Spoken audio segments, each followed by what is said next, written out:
So hello friends and welcome to Biology World. Today I am going to discuss the second part of our chapter, The Living World.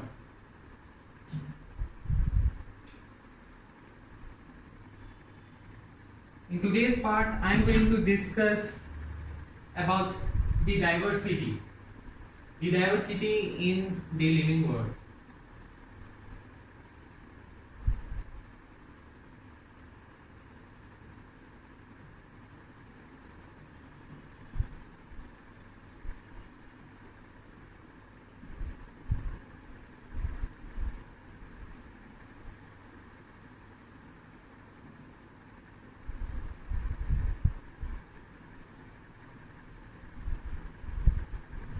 Okay.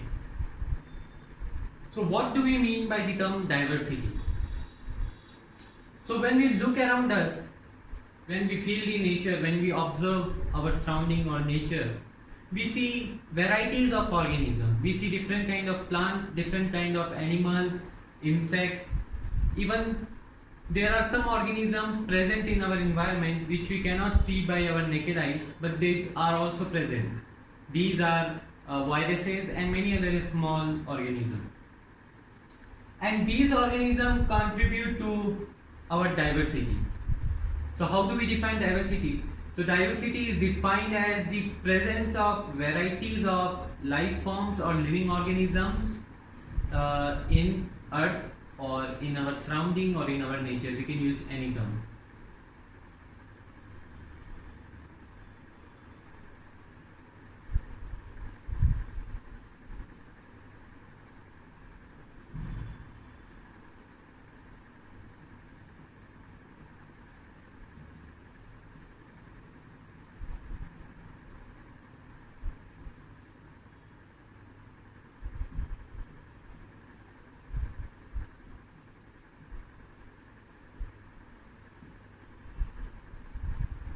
So the presence of varieties of living organisms on earth is defined as diversity. Now what is the purpose of diversity? Or what happens if the diversity gets over? So the main aim and purpose of diversity is that diversity help us help the earth to maintain a ecological balance. If there is no ecological balance, then there will be surely no living existence on earth. So we say that diversity help in maintaining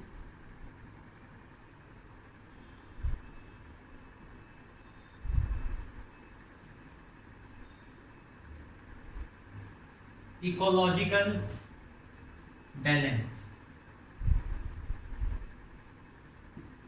So diversity help in maintaining the ecological balance.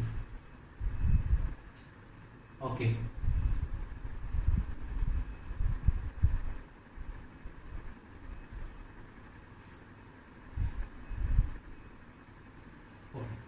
So that now we have talked about diversity. So what is diversity? Diversity is defined as the presence of varieties of organisms on earth, and it helps us in maintaining ecological balance. Now each organism of diversity, or we can say each living organism, is belong to a species, or in other words we can say that each living organism on earth is termed as a species. So each living organism is termed as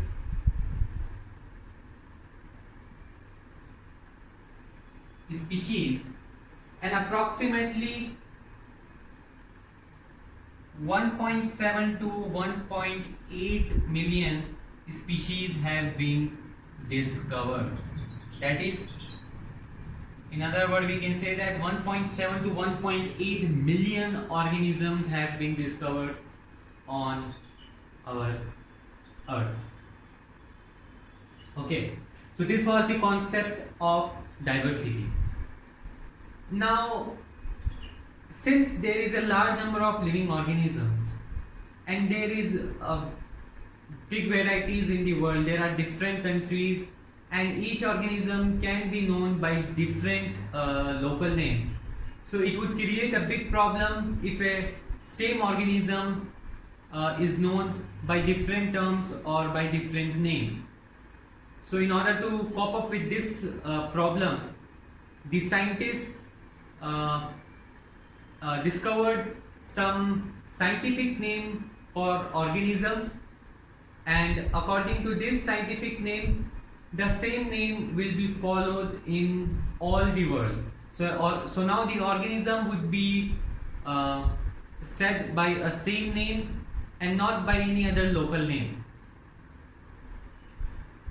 And this process of name giving is known as nomenclature.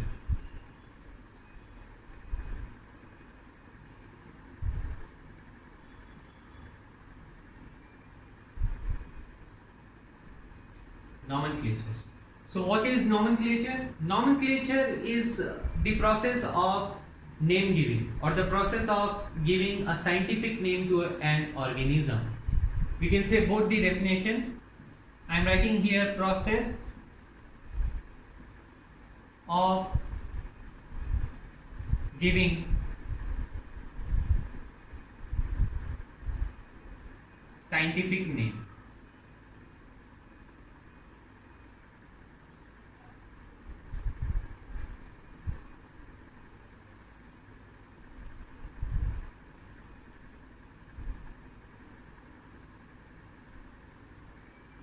Now, in order to perform the process of nomenclature, that is giving the name, we must have the features and the characteristics of animal. So if we know the features and characteristics of animal, we would easily give the name of that animal, because generally whatever name is given to an animal is based on its feature. For example, tapeworm or flatworm is named as flat or tapeworm because it is flat in its shape and similar to measuring tape. So it is known as tapeworm or flatworm. So there is a need for identification of an organism. So we must identify the features and characteristics of an organism in order to give it a name. So for nomenclature, identification is very much necessary.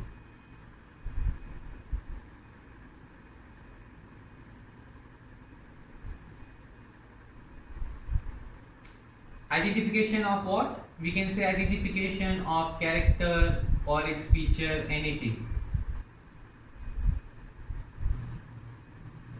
So identification is necessary if we have to give a name. Now, how these names are given? Like what are the procedures, what are the rules? So first we will discuss about rules. So basically all the names which are given to an organism are based on certain principles and some rules. And these principles and rules are given by different institutions for plant and animals. That is, the principles and rules for giving the name of a plant are associated with ICBN, that is International Code for Botanical Nomenclature.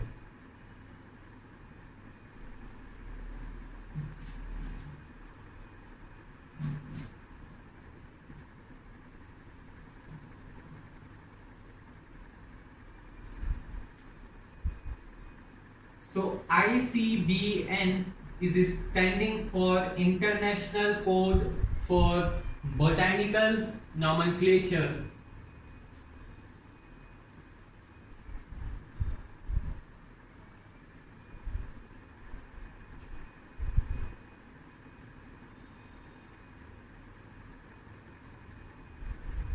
Or we can also use of. So International Code of Botanical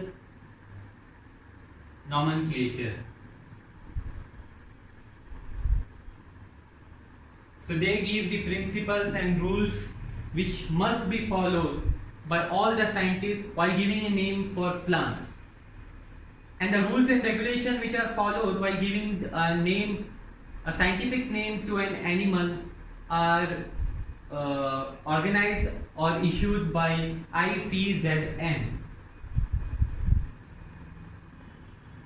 ICZN stands for International Code of Zoological Nomenclature.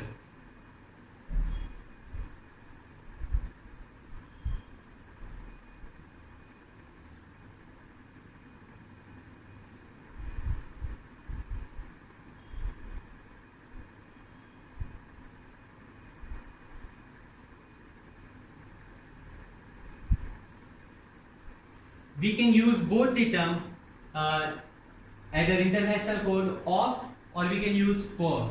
Similarly here also we can use of or for, but in NCERT for ICBN it is given as international code of for botanical nomenclature. So we can use both the term, both are correct, because some philosophers say it for and some say it of. So these are some institutions where the rules are prepared while giving name for plants and we can say animal. Now, the purpose of scientific name, as we discussed, is so that each organism is known by the same name throughout the world. Now the name which is given to any organism is called as binomial nomenclature. So there is a difference between nomenclature and binomial nomenclature. Nomenclature means giving scientific name, and binomial nomenclature means the binomial nomenclature is the most accepted method of giving name. Nomenclature means just giving name, and binomial nomenclature is the format, is the mode of today's world of giving name to an organism. So let me explain to you guys.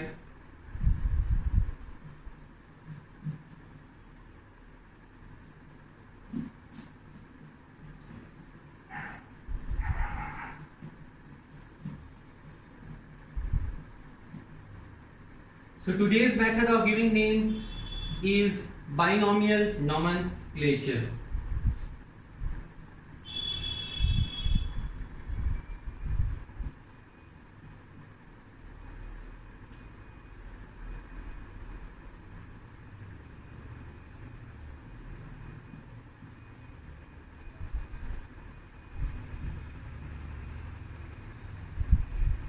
So nomenclature means name and binomial means two. So there are two components in every scientific name. Okay.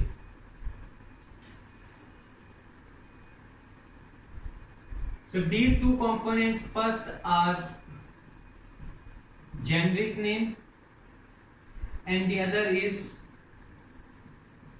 specific epithet. Specific epithet, we can also call generic name as genus, most famously known, and specific epithet as species, which we have currently discussed. So every individual organism is a species in its own self. Okay. So this is the accepted method of giving scientific name in today's world. So there are two components of a scientific name. The first component is known as generic name. The second component is known as specific epithet. And famously they are known as genus and species. For example, mango. The scientific name of mango is Mangifera indica.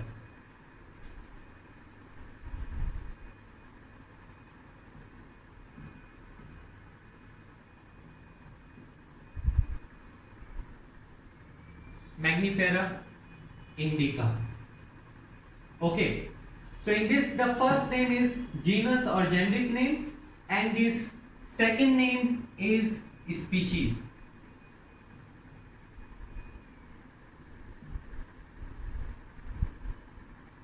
And And this system of binomial nomenclature was established by a scientist known as Coriolis Linnaeus. So Coriolis Linnaeus is the scientist who established this system of binomial nomenclature. Now it is very important for you all to note this scientific name, because from now on we are going to start remembering the scientific name, and they are going to come direct in exams. So Magnifera indica is the scientific name of mango. So it is the scientific name of mango. Now let us discuss the rules of binomial nomenclature. So what are the rules which must be followed while performing this two component naming system? So there are 5 rules which we must follow.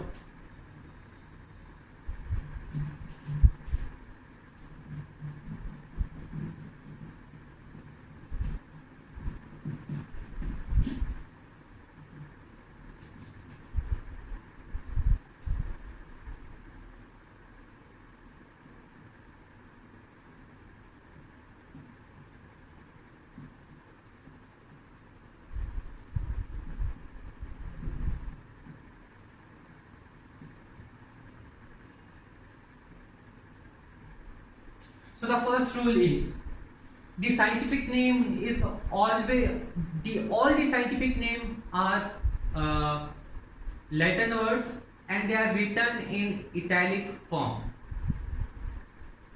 What I am saying is all the scientific name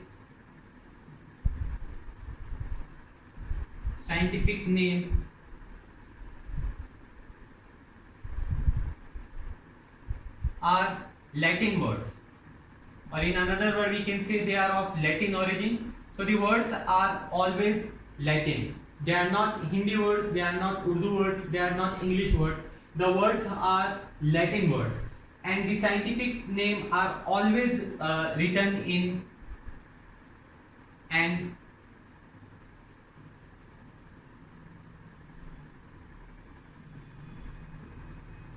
always written in italic, and the scientific name are always written in the italic form. So this is our first rule.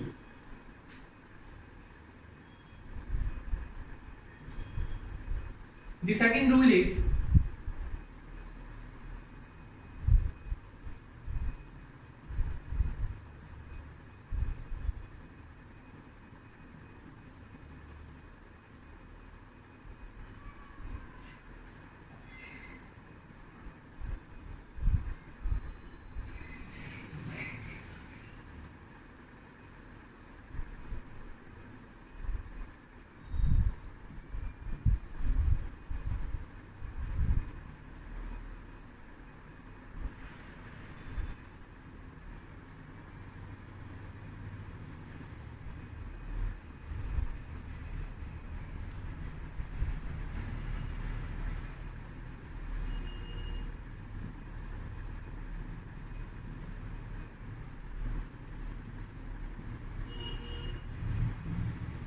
okay. So when the scientific names are handwritten, for example, is now you are writing the scientific name Magnifera indica in your notebook. So when the scientific names are handwritten, they must be underlined. So genus and species must be separately underlined. Okay. And if they are not handwritten, if they are printed through computers and all, then they should be written in italic format. So they should be printed in italics form. Italics form are a little, the words in italics are a little bit curved, and when handwritten, they should be underlined to show that they are of Latin origin. Okay, and we know that the words are Latin, so we must show that the scientific name are of Latin origin. We can show that a word is Latin origin by underlining it or by printing it in italics form. For example, Let us take the example of mango again. Magnifera indica. Okay, so it would be separately underlined. The genus would be separately underlined and the species would be separately underlined when handwritten. The next rule is genus is always written in capital letter and species is always written in small letter. That is the first letter, not all the letter. So the first letter of the genus would be written in capital form and the first digit of species would be written in short form or small form. Okay, so the next rule is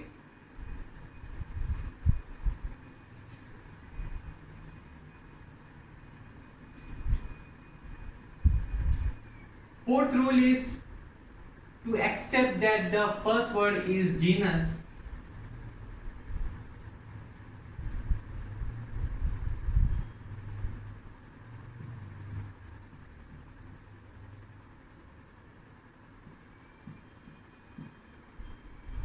and second word is species. So we have to accept that the first word is genus and the second word is species. Okay.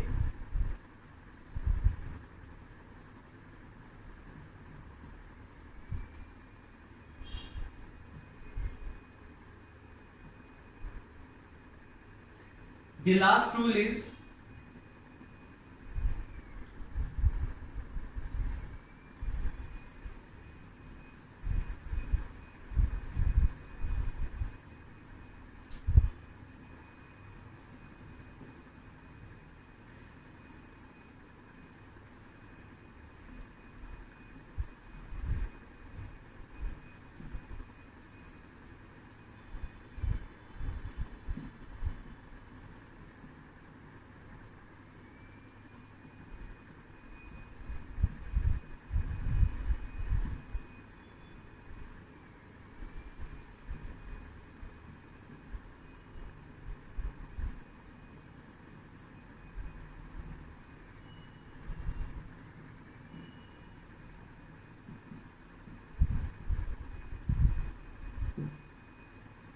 so the last rule is the author name is written in abbreviated form after the scientific name.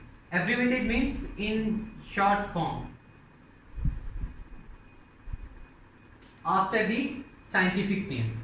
For example, this term Magnifera indica was discovered by Linnaeus, who established the process of binomial nomenclature. So after the scientific name, we would write the name of the author who discovered in short form. So instead of writing complete Linnaeus, we would write it as Lin. That is in abbreviated form, short form. So now the word would be known as Magnifera indica Lin, where Lin represent the person who discovered a particular scientific name. And it would not be underlined or anything, it would be simply written in short form. Okay, so these are some rules of nomenclature. Now let me talk about some basic concepts. So earlier, as I said that a large number of organisms have been discovered, right? There are millions of organisms which have been discovered. Now very important point to conclude in this is, if we increase the area of observation, there would be an increasement in division of we can say diversity. So if we increase the area of observation, we would see a large number of diversity. For example, if we went to forest instead of our house, so our area is increased. So we would definitely see more new organism while living in the city and observing the diversity. So it is generally asked in exams. It could be an important point. So you must write in your notebook that if we increase the area of observation, there would be an increasement increasement in the vision of diversity. Okay. Now, since a large number of organisms have been discovered, there is a need to place them in certain groups, because we cannot perform the study of all organisms. It is impossible to perform the study of 1.8 million organisms. So we have to create some groups on the basis of same feature and perform a common study on these organisms. For example, the group mammal, it consists of organisms on the basis of some feature, like they have mammary gland, they have hair on the skin, and a common study is performed on mammal. Okay. So this process is known as classification.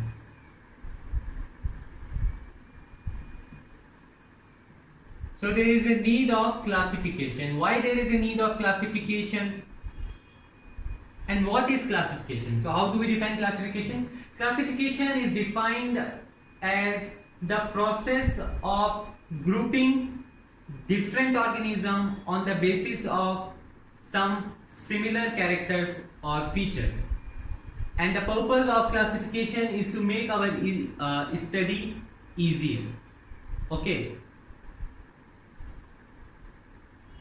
So this was the process of classification.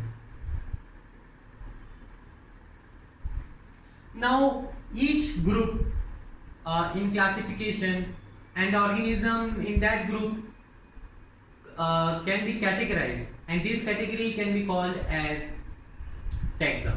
So what I am saying, let me define to you guys.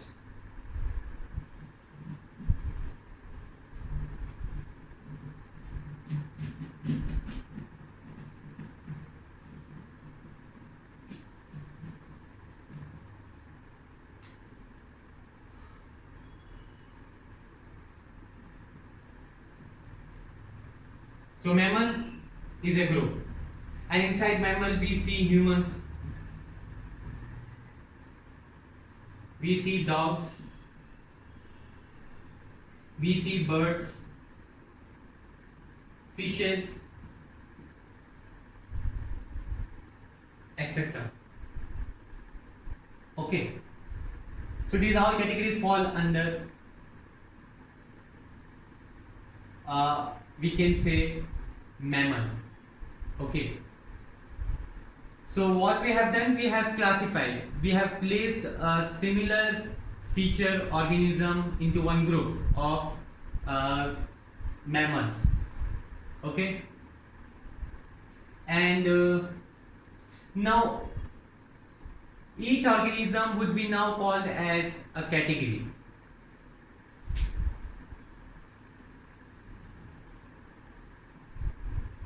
And the mammal itself is a category. Similarly, there can be more categories like Pisces, amphibia. So what I am trying to say is, just to conclude the point that any category, so human is a category, dog is a category, bird is a category, fish category, mammal itself is a category.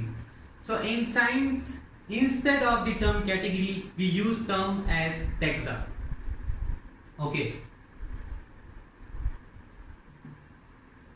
So instead, in science, we say category as taxa. So from now on, we will call taxa as category. Okay. So this is the first term which I have discussed. This second term is, these two terms are important to discuss because our next topic is based on these two terms. Taxonomy. What is taxonomy? So we define as the process of classification of organism into taxa, that is into category, is known as taxonomy. So how do we define taxonomy? Taxonomy is defined as process of classifying means putting in a same group organism into category, and I've said that category would be called as taxa. So the process of classifying organism into taxa is called as taxonomy. The process of classifying, that is placing organism in a single group into taxas, into categories, is known as taxonomy.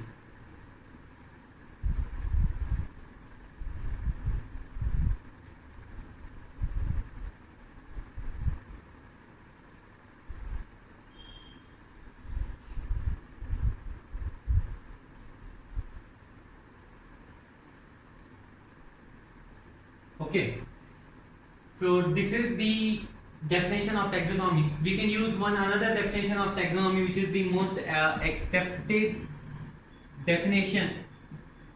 So taxonomy is defined as the process of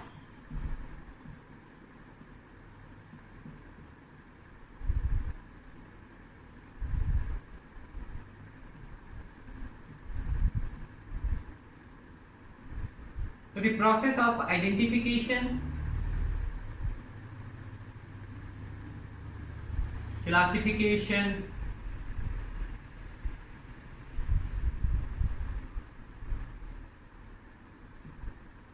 and nomenclature is defined as taxonomy. So taxonomy is defined as the process of identifying, classifying, and nomenclaturing of an animal.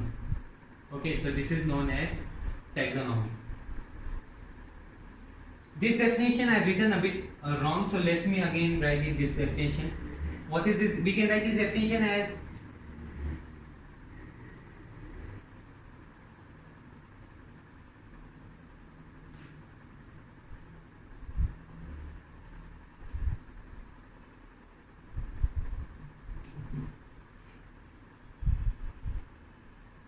I say that classification of organism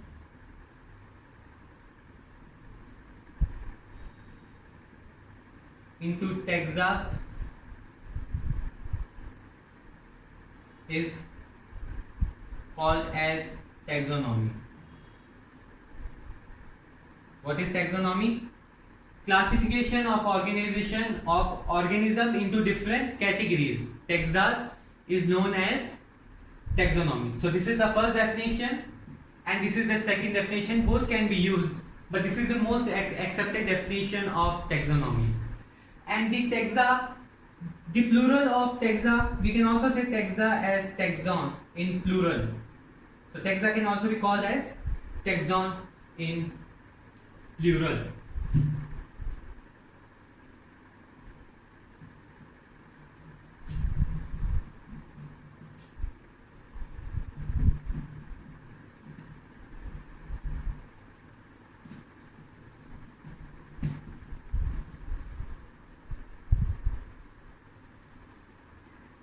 Okay,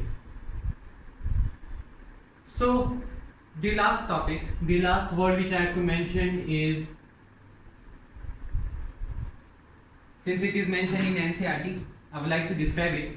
Now, since we found varieties of organisms, so from the early age, human beings are not only interested to know about a particular species, but they also have interest to know the relationship between two species.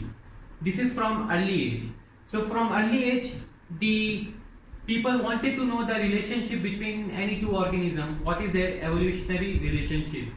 And the branch of science which deals with the study of relationship or evolutionary relationship between two species or organism is termed as systematics.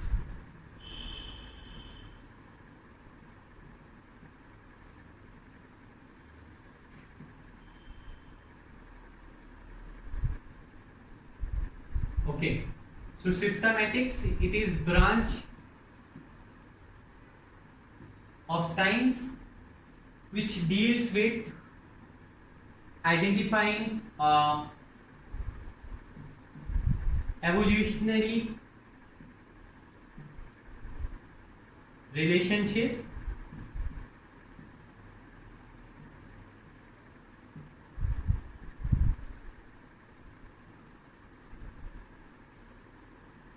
between two organisms. It is called as systematic. So enough for today. In the next video, the third part, I am going to start the discussion on the taxonomic categories, which will form the basics for most of the things.